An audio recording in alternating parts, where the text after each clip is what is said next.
ఒకసారి చాలా విశ్రాంతిగా నిద్రపోతున్నట్టుగా ప్రశాంతంగా కనిపించింది ఆ మొత్తం. ఎప్పుడో నాటకాల రోజుల నుంచి మేము మిత్రులం. అప్పుడు నేను నాటక రచయితను కూడా కాబట్టి నా నాటకాలన్నీ ఆయన ఆడాడు బ్యాంక్ కాంపిటీషన్స్లో.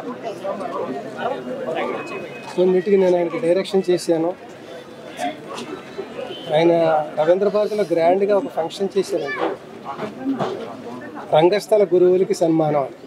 అందులో నేను కూడా ఉండడం నా అదృష్టం. అక్కడి నుంచి తర్వాత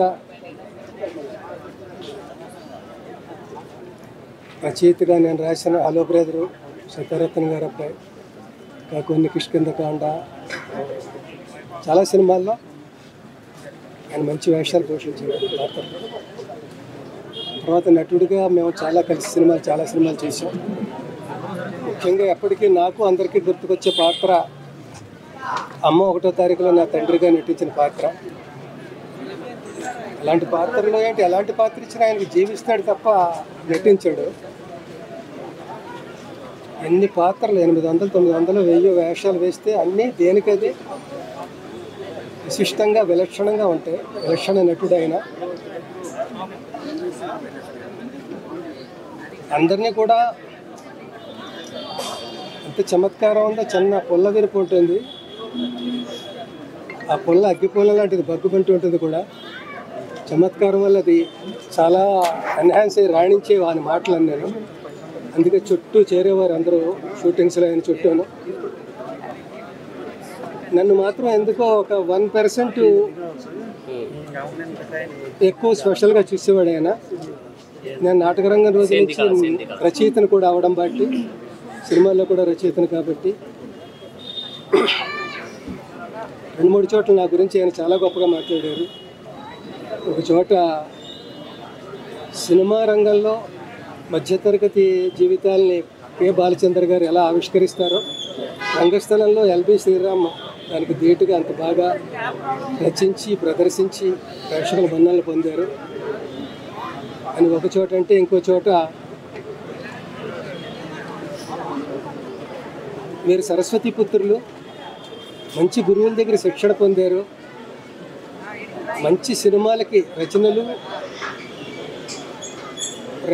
మంచి నాటకాలకి సినిమాలకి రచన చేశారు.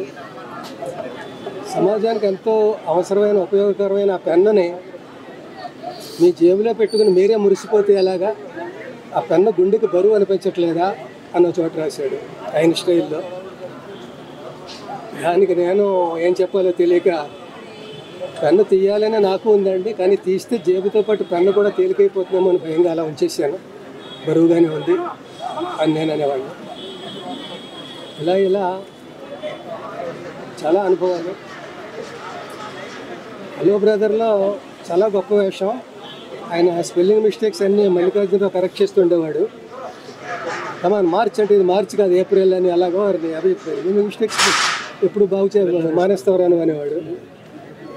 చివరికి మల్లికార్జునరావు గారి డెత్ సీన్ ఒకటి ఉంటుంది.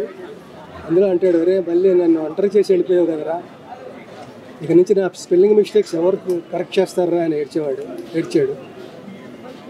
అలాగే ఇప్పుడు మాలాంటి కమెడియన్లు, క్యారెక్టర్ ఆర్టిస్టులు మేమందరం చాలామంది ఇప్పుడు మా స్పెల్లింగ్ మిస్టేక్స్ అంటే మా తప్పులు ఎవరు కరెక్ట్ చేస్తారు, ధైర్యంగా మాట్లాడగలుగుతారు అని గుర్తుకొచ్చింది నాకు. అది అంటే ఇలాంటి పెద్ద వాళ్ళే ఉంటే, మేము పెద్దవాళ్ళం అయినా కూడా మనకంటే పెద్దవాళ్ళు ఉన్నారని ధైర్యంగా ఉంటుంది.